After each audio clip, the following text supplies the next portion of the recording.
7-Eleven. As of the moment ay meron na silang 84,000 branches sa buong mundo. Pero napaisip ka na ba kung paano nila nagawa to? For 1 week, my team and I research kung paano sila naging successful. This is Adam Stories, where we research about Philippine curiosities and stories that shape our history.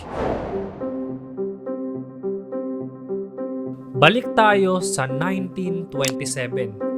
Texas, USA. May isang empleyado ng Southland Ice Company. Ang pangalan niya, John Jefferson Green. At ang trabaho niya ay magbenta ng yelo. Araw-araw ay may bumibili sa kanya, pero may napansin siya. Habang bumibili ng yelo ang mga tao, lagi silang nagtatanong, meron po ba kayong gatas? Meron po ba kayong itlog? Meron po ba kayong tinapay? At doon siya napaisip na kung hinahanap nila tong mga panindang to, bakit hindi ko na lang rin talaga itinda to? Hindi na siya nagantay ng perfect plan, hindi na siya nagantay ng malaking kapital. Sinubukan lang niyang ilagay ang kailangan ng mga tao at gumana. Actually, si John Jefferson na empleyado ay meron pa siyang boss na ang pangalan ay Joe Thompson. At imbis na mapatanong si Joe kung bakit sila magbebenta ng ibang produkto, ay hindi niya na to kinontra. Sa halip, ang sinabi niya, palawakin natin to. Kaya dito na pinanganak ang konsepto nila ng convenience store. Kumbaga, kung ano yung hinahanap ng mga tao, ibibigay nila yung kailangan nito.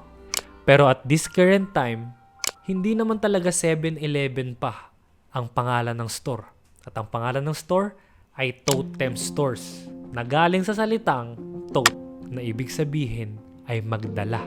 Pero ang pinaka-itatanong mo talaga sa storya ng 7-Eleven is, paano nga ba talaga sila lumakas?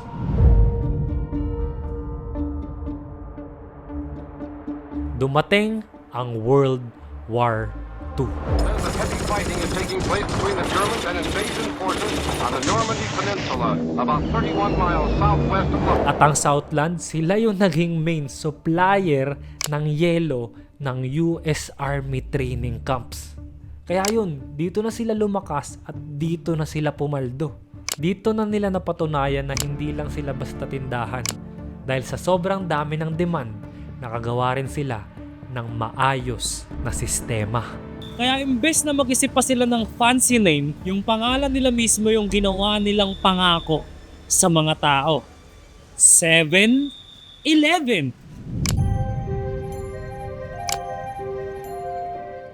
At dyan, nabuo ang pangalang 7-Eleven.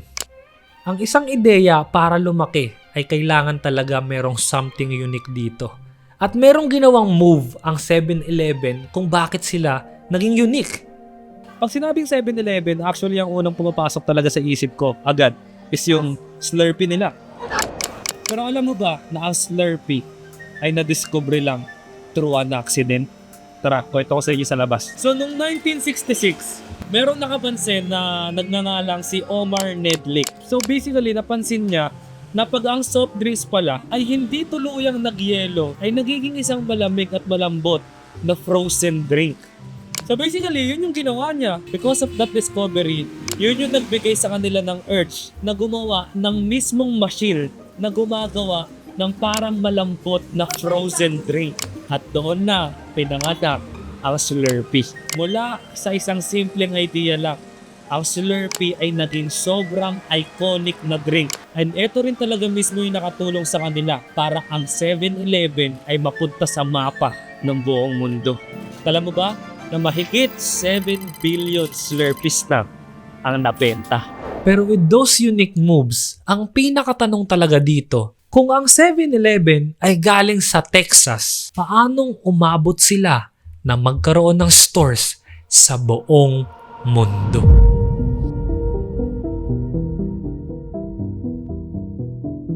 Habang lumalaki ang demand na pagtanto ng 7-Eleven ng isang bagay, hindi namin kailangang kami ang magpatakbo ng lahat ng tindahan. Kaya pumasok sila sa franchise model.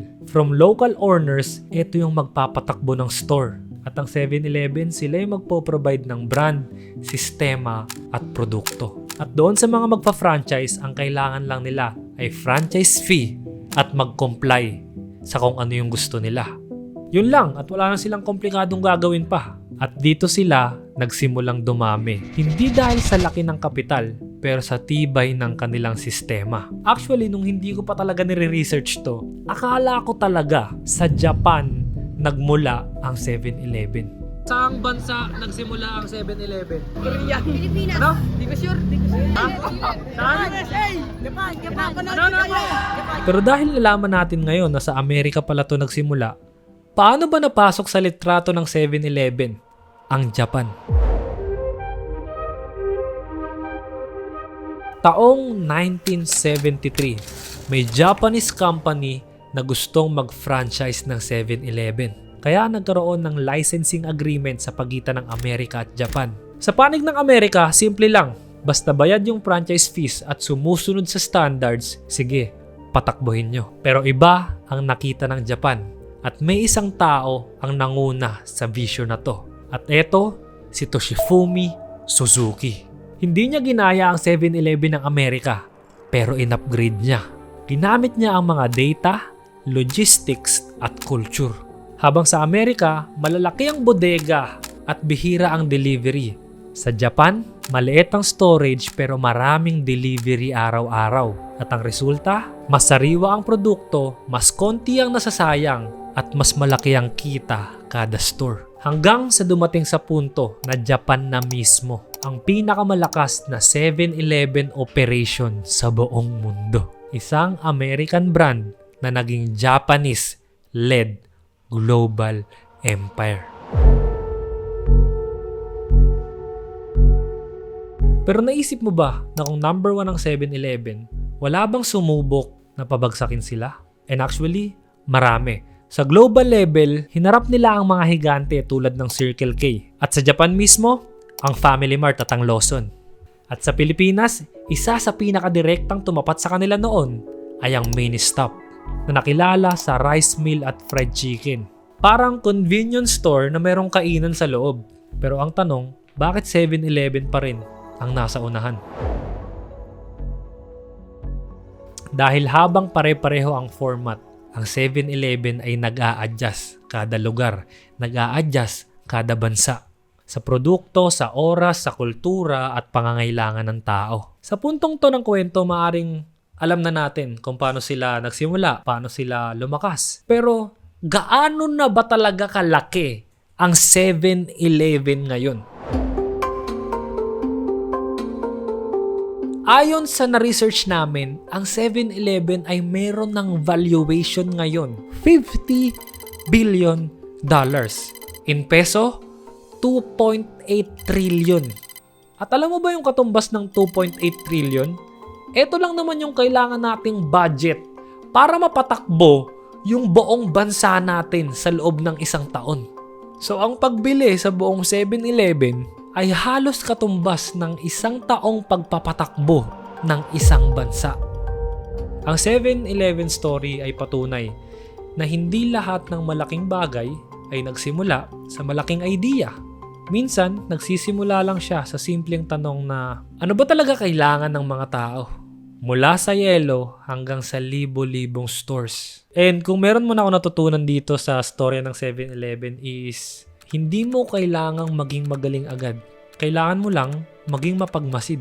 Kapag marunong kang makinig sa mga tao, kahit simpleng idea ay pwede palang kailanganin ng buong mundo. At kung umabot ka sa puntong to, pwede mong i-comment kung ano pa ang mga storyang napapatanong ka sa isip mo kung paano ba ito nagsimula? Ano ba talaga nangyari dito sa storya na to? At sasagutin natin yung lahat dito sa Adam Stories. And maring napapansin nyo guys na Kuya Adam, ba't ka no? Parang pumayat si Kuya Adam laki ng pinayat niya. And with that being said, gusto ko lang ipanood sa inyo ang trailer ng ating next video. Hindi ito alam ng karamihan pero insecurity ko talaga yung katawan ko. Tamad ako mag-workout. Wala akong pakailam sa kung anong kinakain ko. At palagi akong may dahilan para hindi ko mabago yung sarili ko. But then, it just got into a point wherein hindi na ako confident sa katawan ko. I am overweight, I look stressed, and I don't feel okay at all. Nakakahiya eh. Ginagawa ko na lang biro, pero frustrated na ako sa itsura ko. I actually tried starting the journey before, but it lasted only 30 days dahil ang dami kong dahilan.